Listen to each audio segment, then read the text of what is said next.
It's a pleasure to be here. It's an honor. Okay, and let me see. Can you give me just a little more volume? Yes. Okay,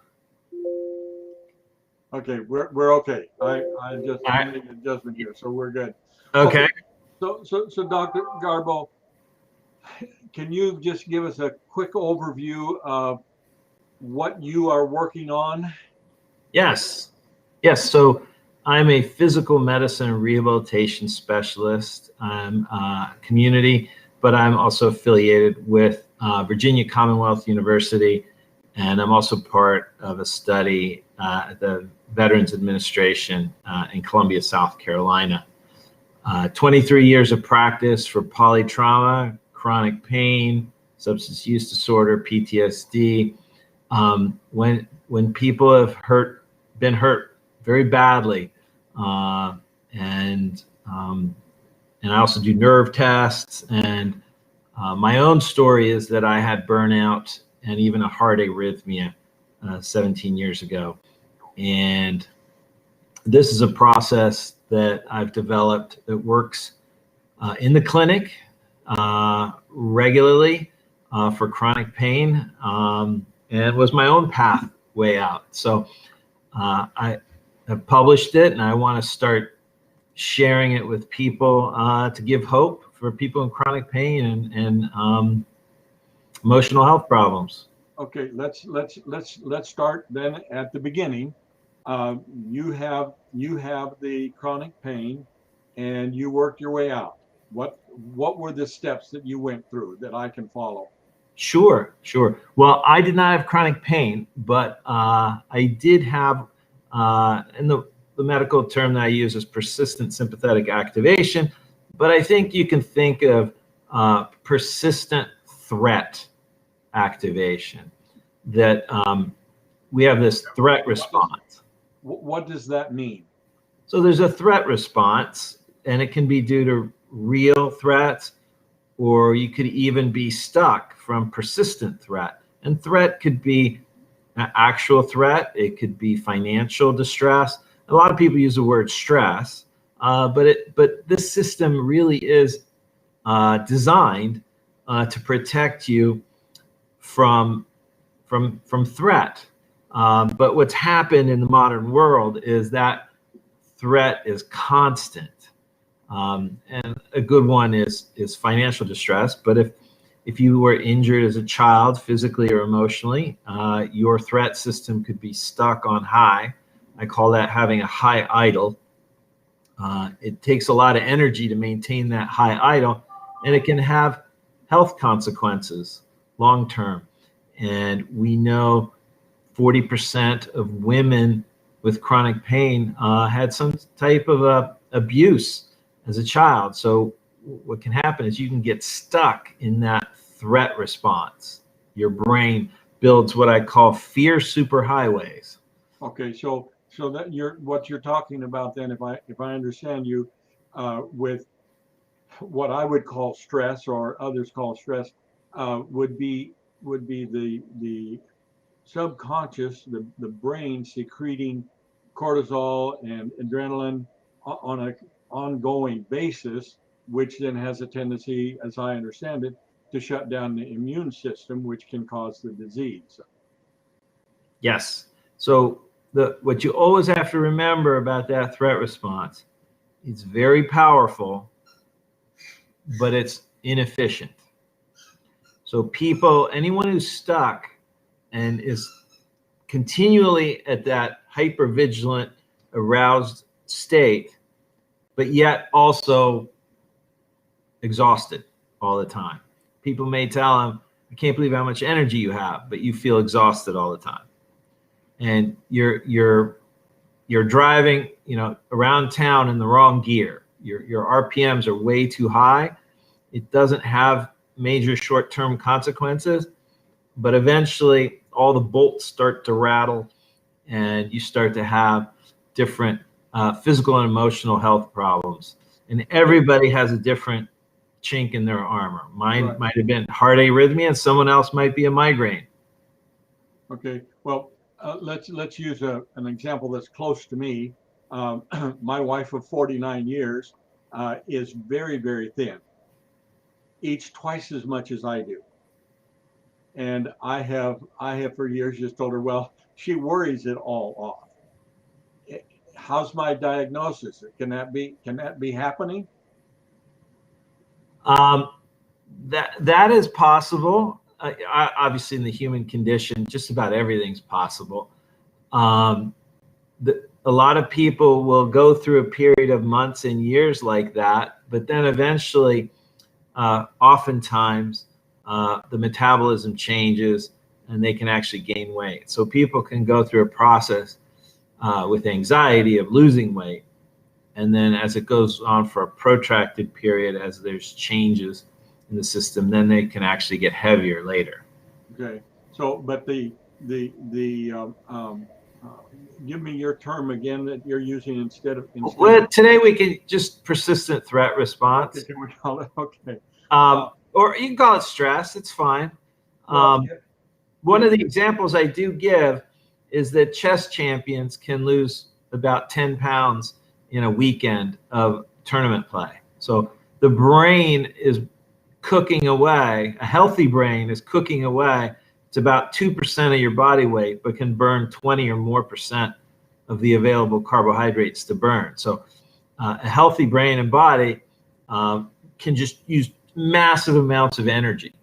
But over time is the problem when you're spending when you're spending every single day at that intensity level.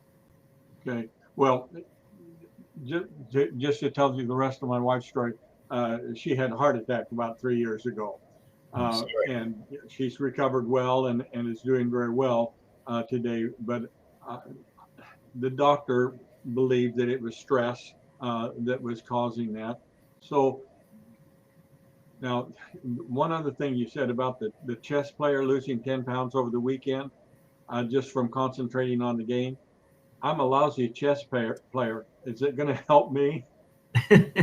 So the body of science that I'm passionate about is called heart rate variability. And it's the beat to beat changes in your heart rate and how it interacts with your diaphragm. And it's really a marker of energy efficiency or depletion and fatigue. And it happens to be the best predictor of mortality, death after a heart attack. We also know that after a heart attack, depression is common. And so people will have a treatment program that includes, cardiac rehab, which is exercise, graduated exercise. And then oftentimes they'll be placed on an antidepressant.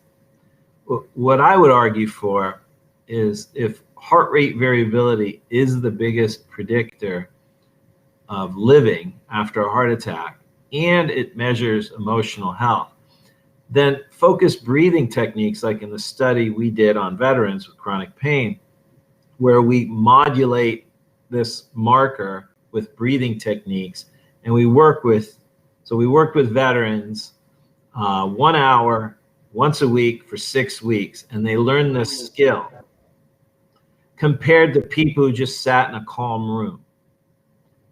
At the end of 6 weeks, the people who sat in a calm room for an hour every week did feel a little better, but they didn't learn anything. Right. The people who were taught this breathing technique with biofeedback equipment and heart monitors and so forth learn a skill that's healthy and modulates that HRV parameter. And which is really important, is 2 months later, they still have that skill, and the placebo group never learned the skill. So this is modulating that marker of health real time with a little equipment, but mostly the use of your diaphragm. Okay, let me see if I understand this correctly. Correct me if I'm wrong, but I believe I saw a chart that was actually your heartbeat, and over the period of time, it came down to a much lower level and smoothed out. Am I correct in that? So the game changer is these wearable monitors. So there's two minimum devices that I think are necessary that will eventually become one, and everybody will have them within a couple of years. One of them is a device that's available and you can attach it to your smartphone and Bluetooth it and clip it to your ear, and you can practice this skill of modulating heart rate variability with your breathing. I believe everyone, every school, every employee within 10 or 15 years will practice this skill.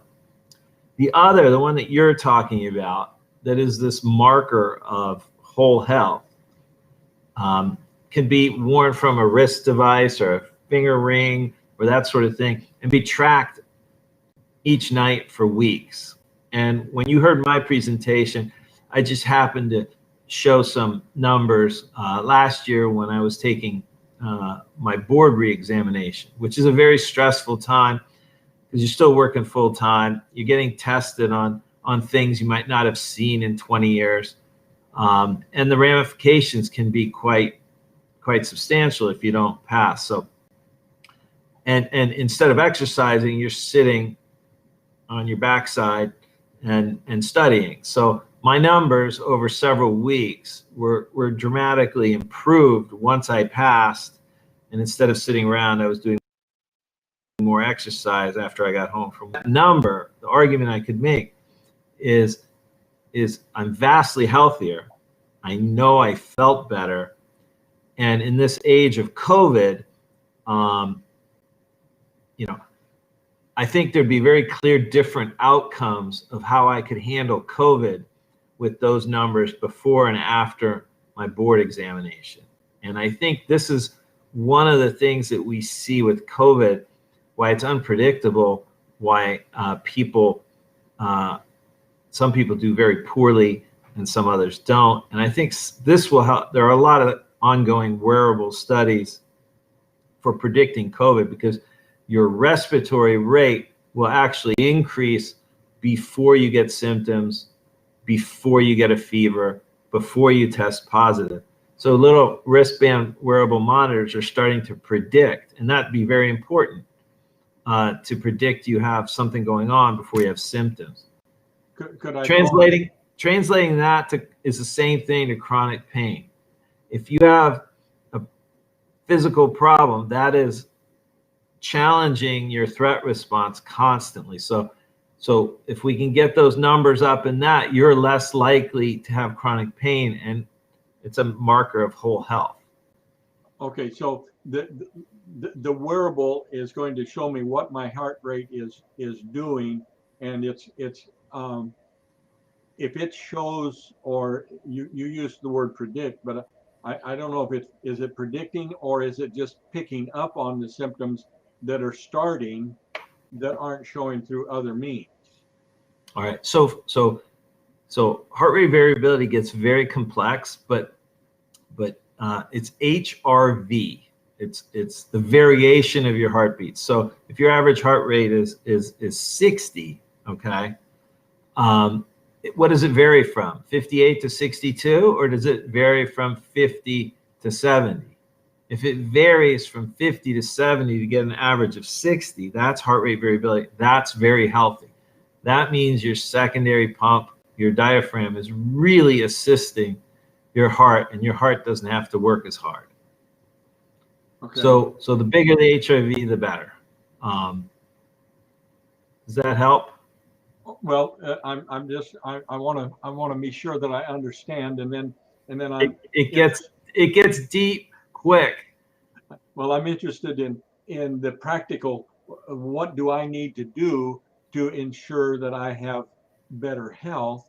So if my heart rate is not fluctuating very much, you're saying that's bad. If it's fluctuating more, which it would if I'm spending some time sitting behind the desk and part of the time running around the block, that's going to change my heart rate to a greater. So this is heart rate variability, the variation of your beat, HRV. So we'll just keep saying HRV. At night, your diaphragm should really be supporting your heart, and your heart should be taking a break, and that's a signal for your brain to start recovering. So your overnight HRV in general, the bigger your HRV is at night, the more likely your physical and emotional health is good. And if you track that every night for weeks, you'll be able to follow trends of whole health, physical and emotional health. Okay, so if I have the variability when I'm asleep, how do I make a modification? How do I become healthier? So the two best ways to modify that HRV, okay, if you want to support the heart with your secondary pump, how do you do that? You strengthen the secondary pump, the diaphragm. So when you exercise, you're strengthening the diaphragm, okay? So that will increase your HRV at night, a stronger diaphragm. Number two, if you have a lot of weight in your abdomen and your diaphragm is out of position, that will reduce your HRV. So the diaphragm pushing down on a full abdomen does not have as big a pumping mechanism. Okay. Then, go ahead. Well, I was just going to say that get out and exercise and lose weight. Right. Okay. That's going to help. Absolutely. However, what we're really getting at when we want to talk about hope, it's modulating this real time. And the core of that is learning how to synchronize the diaphragm and the heart to be in synchronization and expand that HRV even greater. So how do you get the heart, when you breathe 5 seconds in, 5 seconds out, the most studied breathing technique, that is when the heart and the diaphragm are the most efficient. So you don't actually have to have a device. You could get an analog clock with a second hand and breathe 5 seconds in, 5 seconds out, and you can practice synchronizing the diaphragm and the heart. With tools, you can learn other techniques, but at a minimum, you can synchronize and expand your HRV in that moment. Now, how would you promote? So athletes we know are the most resilient. They have really strong diaphragms, right? But they aren't necessarily the most mentally flexible. And how do we get that flexibility to be able to see things differently? Well, the breathing techniques help. Is before you speak, before you act, modulate your physiology, the diaphragm and the heart in sync. The brain will pick up that your body is not in threat response. Your brain can then decide, okay, my body's not in threat response. Should I look at this thing really as a threat, or should I come up with a creative way, or maybe I'm not going to take that cigarette, that sort of thing. You want to calm the system down by getting it more efficient before you act or speak. But the way to create that synchronization in deep sleep is by practicing during the day. Okay. How much do I need to practice during the day? So I mean, I just breathe. So that's right. That's right. So first, you want to practice correctly. So some coaching may be helpful, some devices may be helpful, but what I want standard is that physicians can write a prescription, 10 minutes twice a day and as needed, and dispense one device. And then you can go home, get the device, and we can track how you're doing from home and check on you with telehealth. That's the direction of the write-ups. And okay.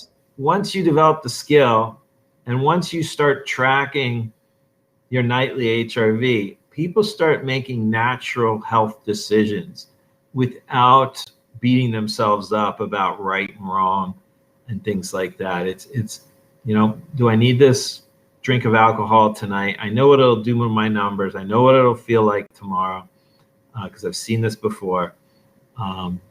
Before I decide to have that drink, maybe I'll do some breathing or that second drink or that sort of thing. Okay. So those are the two things that I really want to push.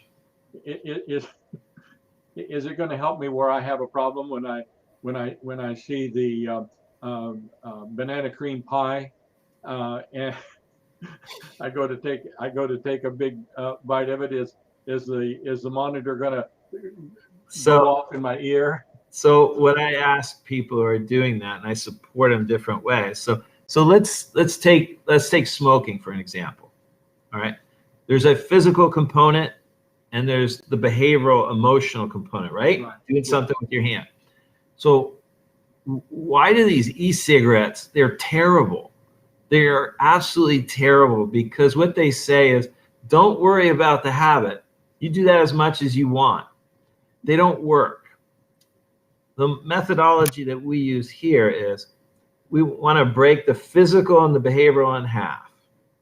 And to give you a chance to succeed, I'm going to do something with the physical component, teach you a breathing technique, and set you up for potential success. So the way this model works, whether it's with opioids or nicotine or something else, in this case, I would prescribe a nicotine patch, okay? You smoke about a pack a day. It'll give you a nicotine patch. That way you don't have to battle the physiological component, all right? Let's fill those nicotine receptors. You don't have to worry about bottoming out. And all you have to do is focus on the hand to mouth, okay? When you get stressed, what are you going to do with your hands? Well, now we're going to teach you a breathing technique. And the key word is to defuel, not avoid, not run away, not fight, but take its energy, get more efficient, lower your arousal state, your anxiety state about having that cigarette or that banana cream pie. So now we've taken the physical component, we've defueled, but I've never promised anything that I can't come through. So when I talk about hope, it always has to be ethical. And so I haven't guaranteed you'll succeed. But what I've done, two things. I've given you a platform for success. You've learned a technique. And now, if you can start skipping a cigarette here and there and filling what I call the empty space. You have all this empty space of this all the time. This was your go-to. And once you start succeeding with that, and now you're down to 2 or 3 cigarettes, and you don't beat yourself up for having 2 to 3 cigarettes, because 2 to 3 cigarettes is way better than 17 more. So once you start breaking the habit, or I would rather say actually not break it, defuel it, to put yourself in an optimal situation. If it's alcohol, maybe you do the breathing before you walk into the bar with friends or something like that. Do the breathing before you make that decision. But we as clinicians can help you by the way we prescribe, or we can make it a lot worse if we're.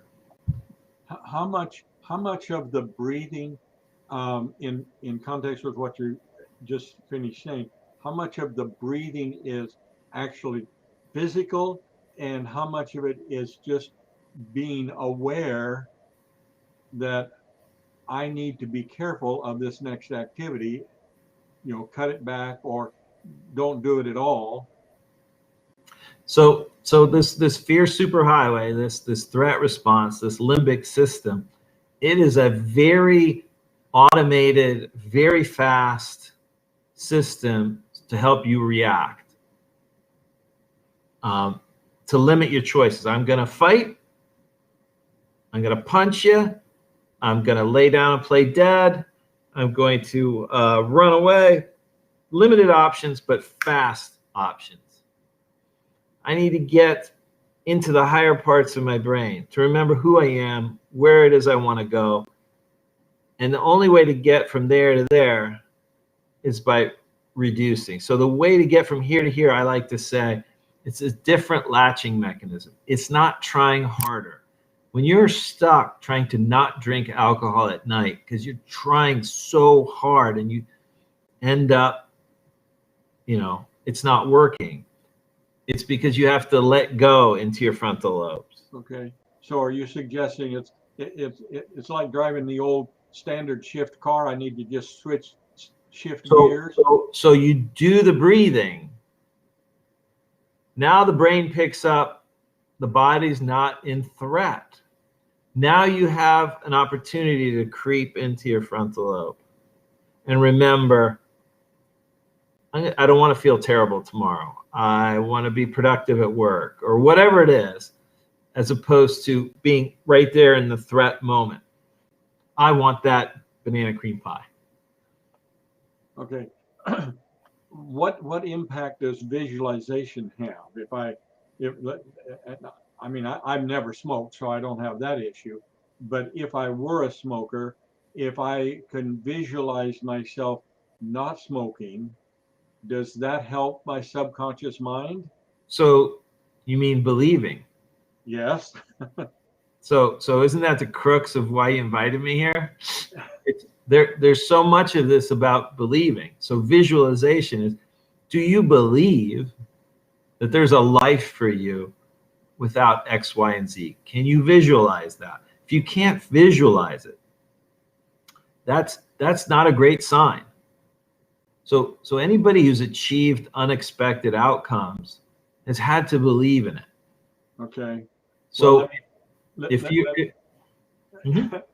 let me tell you what happened to me here a month or 2 months ago, whatever it's been now. I'm doing research on the power of the subconscious mind, and I've always believed in the power of prayer. But anyway, at age 76, I developed arthritis in my feet. And so I had the walker, I had the cane, I bought the electric scooter so that I could get around. And I'm doing all this research, and I'm reading about these people who visualized, or if you say believe, because that's what happened. I'm reading all these stories of impossible, incurable things happening. And so I'm laying in bed one night, and I just think to myself, wait, just because you're 76 doesn't mean you have to have arthritis in your feet. I woke up the next morning, the pain was gone. Okay, so I didn't pray, I didn't visualize. you I believe, think I believed. you believe. So let me try and tease this out some. So the threat response, this persistent sympathetic activation, persistent threat response, I proposed in 2013 that there was one single emotion that drives that threat response. Reasonable to think it might be fear. Fear ruminations drive that, okay? Most of my patients with chronic pain, they're having some pain today. But when you start to think about having that pain the rest of your life, that's when it got overwhelming. Yes. If I told you you're going to have this horrible pain for 3 weeks and then it's over, you will not lose hope. Right. So you were down the road of hopelessness. Yes. Okay. And then you had hope. Okay. So let's break that in half. I'm very disciplined about current pain and the fear of future pain. Okay. You didn't actually change the anatomy of your feet, did you? No. You did not. But you did something really huge about the fear of future pain, which I call the gasoline. Okay? Okay. Your foot is the fire. Dr. Gharbo is going to do X, Y, Z to address the fire. You need to be heard. I need to develop a relationship with you.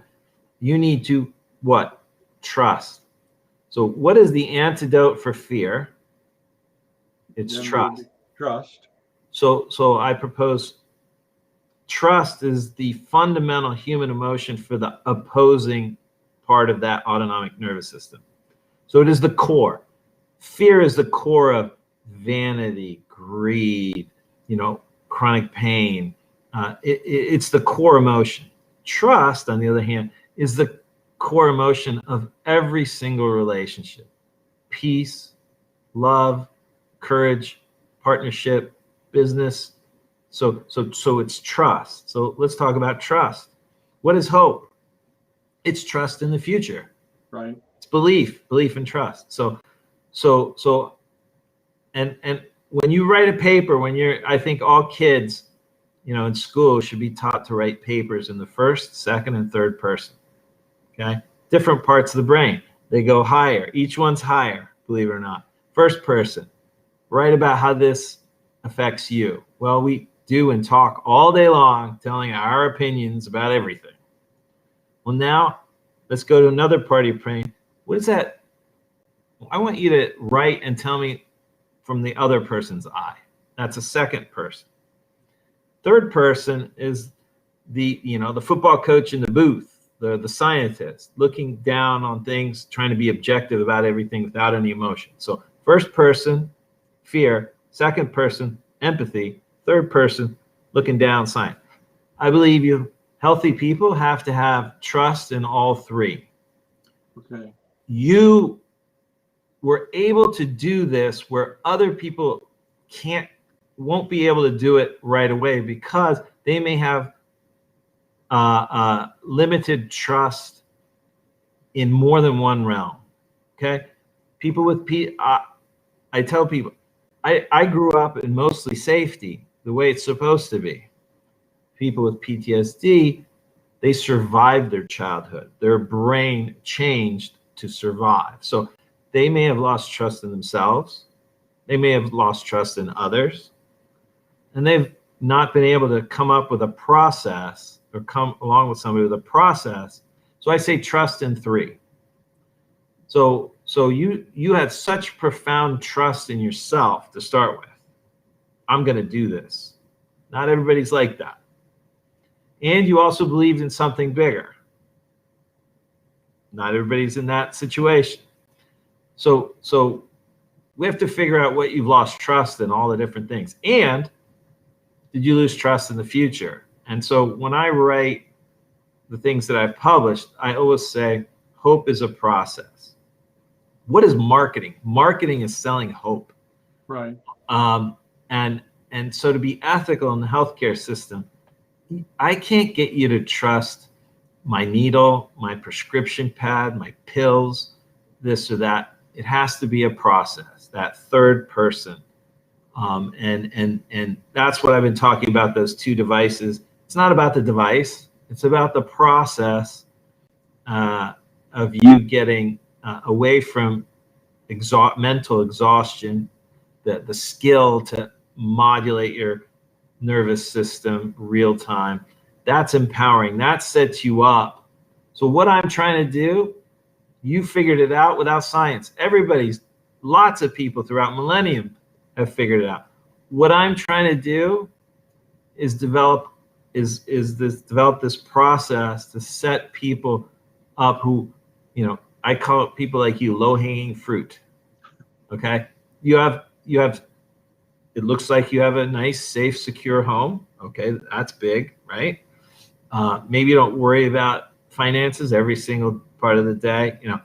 So let's figure out where the threats are coming from. But I want to develop a process to set people up to have your moment that you had, and it can be reliably done. And I've published several cases, different cases, where people can have these moments where they start to believe in themselves, believe in others, which would be oftentimes in the clinic, that would be me. But I'm not selling me. I want you to believe in a process, something bigger, right? I'm a healthcare provider. You're a pastor. Our something biggers are different that we're discussing. So in my realm, I'm trying to get people develop a template to set them up for what you experienced. Okay. So how, excuse me, how do you help people to take those steps? Yeah, well, first of all, I tell people, and then this is, this in our conference that we had the other day. This keeps coming up. Remember the basics. Fear is the driver. So for anyone out there that's perpetually angry or dealing with somebody perpetually angry, let me give you some practical tips. Okay. the response, the emotion is fear. Anger just says, I'm threatened and I don't trust you. Don't ever ask anybody why they're angry. It's just a waste of time. Yeah, that'll make them mad. And you won't actually, you need to listen long enough and ask broad questions long enough and not get hooked by things that trigger you, because they're going to test you. So when I work with a basketball coach, you know, when they say this drill is stupid, you're stupid, whatever, you can't get hooked by that until they eventually drop the fear word. I'm afraid, I'm scared, I'm terrified, I'm worried, blank. Now, can I throw something at you from left field? Sure. Is my Irish sense of humor, or was my Irish sense of humor, partially to blame? Because when I went to church the first time with the cane in the hand, people asked, you know, what was wrong? And my warped sense of humor responded, I don't know if it was last week or the week before, but I got old and fell apart. So how important are our words? Yeah, well, I would listen to you long enough till you said, I'm afraid of continuing becoming more disabled as each year goes by. I suspect that was the fear behind that statement. Yeah, I would not admit that. I would not admit right. You need to be in a safe environment to say it. But that's what you were saying. You're feeling broken. You feel like it's inevitable. That's what I think I was hearing. But I would wait and ask open-ended questions. And you say, I'm afraid that this is as good as it gets. And 5 years from now, which is what most people in chronic pain, they're afraid of future disability. So fear of future pain, future disability, you know, future loss of independence. All those fears are very real, and they're gasoline on the fire. So I got to teach you the skill to defuel that fire. I got to win your trust that I'm going to address that fire. So right? Then I got to teach you a process. Okay. To modulate. Is fear the opposite of hope? So the core emotion is trust. Okay. And remember, I said hope is just trust in the future. So in a sense, yes, but fear, it's fear and trust. And how do you allocate trust? Again, there's several different ways. There's trust in the future. There's trust in yourself. There's trust in something bigger. There's trust in you and you. No, but hope is trust in the future. So yes, fear of future blank is the opposite of hope. Okay, so do you do a lot of counseling? So the way my model works and the way I am trying to disseminate this amongst primary, I want my methodology that I'm doing in every primary care setting. I want every primary care setting to be like this telehealth, remote monitoring, performance clinic that provides hope. And so what I have, a nurse or social worker, or we even have had a physical therapist since 2014 teach these diaphragmatic breathing skills. And we want to teach you to do this skill with your diaphragm. So that's incorporated. So the way my office works is my nurse will work for 50 minutes and then I'll come in for the last 10, something like that. And then in the future, it's going to be much easier to send you home with a device and be able to track how much you're practicing, how well you're doing. And then it's natural. You know, when there's a sudden bump or positive or a drop when you come back, it's just a natural conversation. What happened to that day? Oh my gosh, blah, blah, blah, blah, blah. Yes. Okay, so are you hanging my future health on how I breathe? Skill acquisition. You need to develop the skill, this heart skill, through a diaphragm habit. Once you learn the skill, it's yours. So that's the argument I make with insurers. Why Why wouldn't you have everybody learn this energy efficient skill to get you from here to here and get us thinking, speaking nicer to each other, more clearly to each other? Everybody should learn this skill. So the thing is, number one, I want you to learn this skill. The other, I want you to track when you're starting to get exhausted and you're starting to be nasty to people, so that when you look at your device, you realize, really, I'm only being nasty or feeling broken because I'm just completely exhausted. I want to make that link, that you do not think clearly when you are mentally exhausted. So this is a measure. The wearable device you can think of as a measure of mental and physical exhaustion. Burnout. So the monitoring device that's going to monitor my HRV, my heart rate variability.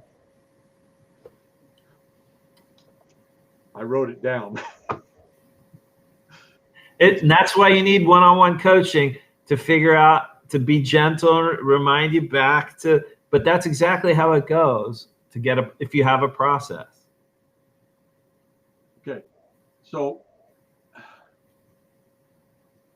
what all is going to happen in my life if I can learn that skill of being able to, I guess, calm myself with the breathing? I'm going to strengthen my diaphragm.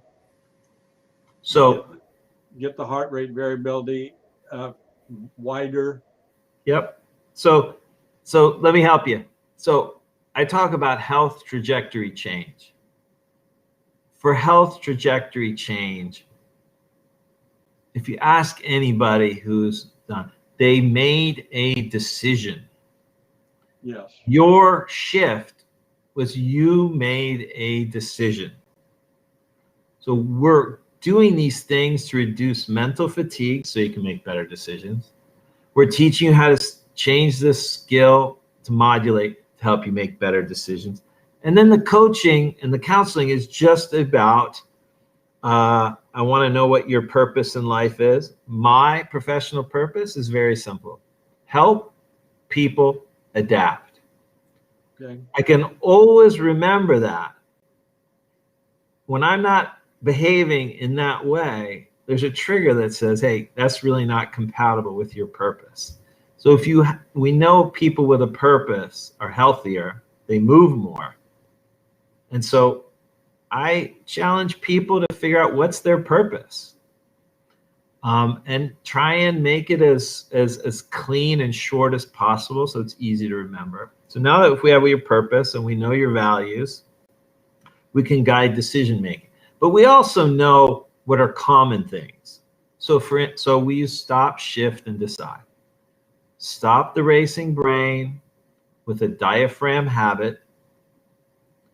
Shift your heart with a skill, a heart skill. Shift your emotion to say gratitude that's more energy efficient. So now you've shifted your heart. Now the brain is picking up. Things are good down here. What's going on up here? Then the next thing is make a decision in your frontal lobes in line with your purpose and values. I'm just going to use a couple examples. Again, the woman with PTSD from childhood abuse is very common. When you are under threat as a child, you don't know safety. One of the first things I do is I congratulate them. You adapted to survive, but you probably don't know how to live because you're constantly in the threat response. So the breathing techniques, reducing fatigue, blah, blah, blah, blah. But ultimately, they're going to have to make certain decisions. One of my patients, the decision she had to make was that she had worth. Despite being treated that she had no worth, right? I listened long enough, waiting to hear. And then she said, I just don't feel like I'm worth anything. And that was it. That's what we're going to use the breathing to get you to a place of safety, our relationship, the situation, to feel safety, and then to try and defuel everything, and make that decision that stop, shift, and decide I have worth.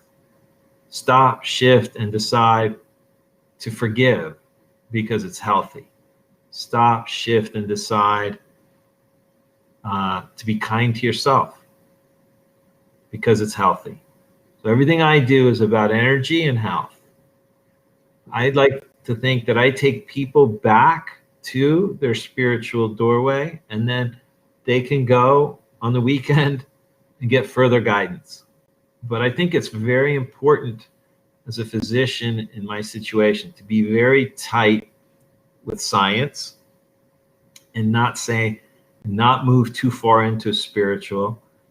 That's not my role. My purpose, I believe, is to help people find it again, get healthy again, break free regularly, get healthier, and then start making these decisions about being hopeful, about believing in yourself, about having worth, about forgiveness. All these things that I can prove, that we will be able to prove with these wearable devices and things that they are healthy. Can I make an observation? In the last 3 to 4 minutes, your entire demeanor relaxed. You slowed down your speech. You spoke softer, and I felt it here. Okay, so just watching you relax helped me relax. Excellent. Yeah, I mean, we all have our thing. Talking about science and having science people pick at you, there's always a critique. I've studied this long enough to know what's ethical and what's safe, and what most scientists struggle with is speaking with emotion, because there are so many people hustling hope unethically, and so they see emotion as potentially a danger sign. But if you've worked through the ethics like I have for the years, again, I am not telling you to put your hope in a device. I am not telling you to put hope in Dr. Gharbo, okay? You need to believe, I say, hope is a process. And I'm submitting, I think I have a process that it can be done reliably. But what's the joy of coming on here is that I do get to speak a little looser of what I've seen. Once we've set people up, we have 3 moments in our office, and they're just beautiful moments. And we document them just like medical stuff. So we have what we call the hopeful moment, which is first. You start to understand this fear superhighway, high idle, thin brake pads, empty gas tank, all these analogies, and start to recognize, and you start to have hope. And so we'll go back and ask, when did you first start to feel hope? Later on, we have what's called an aha moment. That's usually out in the community. I'll give you an example. One lady, apparently Walmart's in a thunderstorm. They have these tin roofs and they make a lot of noise. And she can't stand storms and open spaces. And she used the breathing techniques. This is after a few sessions, okay? This some of this takes time, but after a few sessions, she found herself in a Walmart in the middle of a storm, and she breathed her way through, okay? She got through going to Walmart. For some people could judge that, well, what's the big deal in that? And some people can recognize that's an epic moment of success and empowerment. And she trusted herself a little bit more. She trusted the process a little bit more. She trusted that the future might be a little bit better, a little bit more. And so when they come back and have that, what we call an aha moment, where they succeeded with the plan, we document the aha moment. And then, Have you watched the movie Finding Forrester? No. Sean Connery is a reclusive, best-selling author, wrote one book, and it just, set the world on fire. And this young teenage kid, young black kid, got to some, they were pulled together. Well, Sean Connery's character never went out of his apartment, and the kid talked him into it, and they got separated going to a basketball game. And this picture of Sean Connery sitting in a stairwell, scared to death. And I think that's what you're talking about, is that this woman in Walmart was able to overcome her fear by the breathing technique. And to support her, so she learned that skill. We talked about modulating her energy to not get her in a place of fatigue, because when she's emotionally and mentally fatigued, she's not going to succeed as often. And what I did with the pain medication. So she has substantial reasons for pain, and opioids are not all bad, used appropriately. Again, same model, same nicotine patch model. So I'm going to give you some pain medicine, but there is going to be less hand to mouth, so that you don't look at this as your hope. So what did the Oxycontin tell you? Hope and pain will be this pill. What do some interventional pain management doctors do? Put the hope in the needle. It's this needle that's going to cure you. It's this little mixture, this little concoction I got over here that I'm going to inject in you. That's where you should. Or it's this white coat I have on. Or it's this beautiful building I'm in.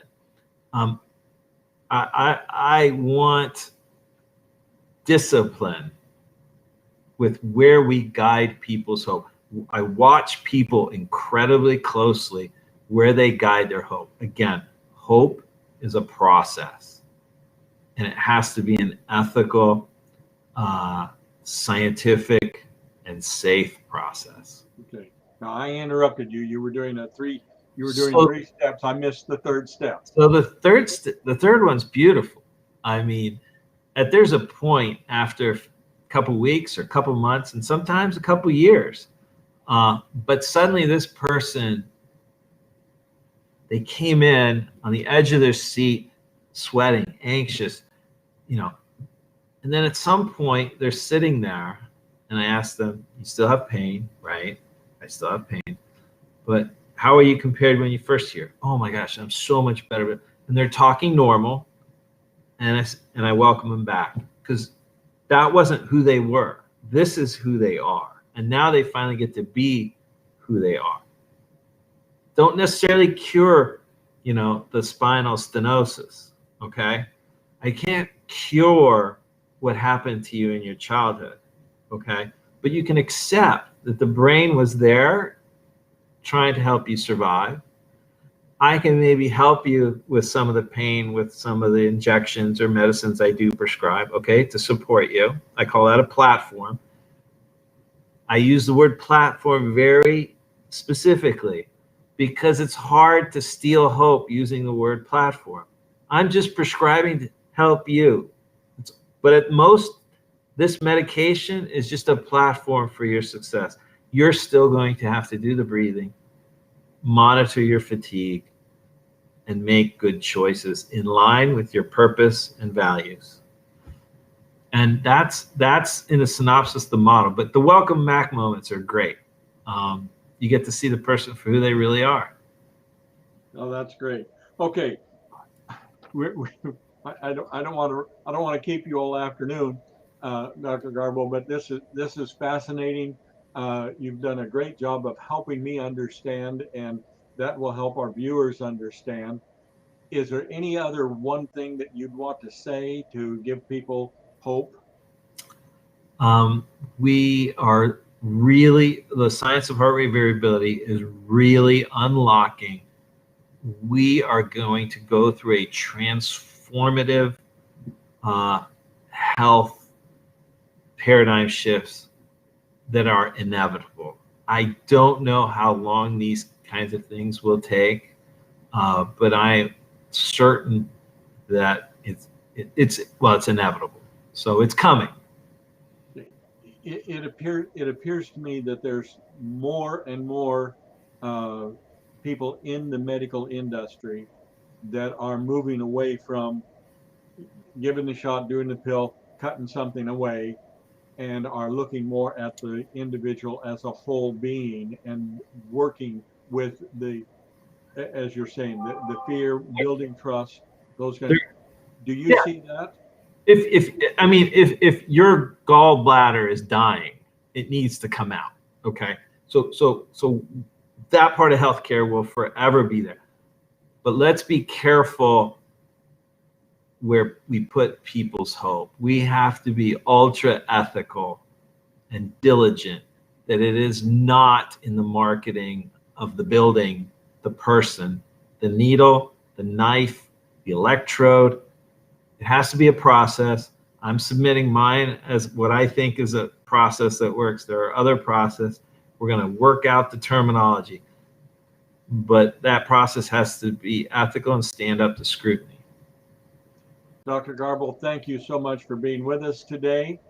And you've been listening to Real Hope with W. Olaney and my guest, Dr. Ron Gharbo. Have a great day, and let's all recover from COVID-19. And a bigger recovery is if we can recover from the political cycle that we've just been through. Yeah, I think I'm hopeful. I mean, it sounds corny, but I'm hopeful where we're going to be in a year. That's great. Thank you so much. All right. Thank you.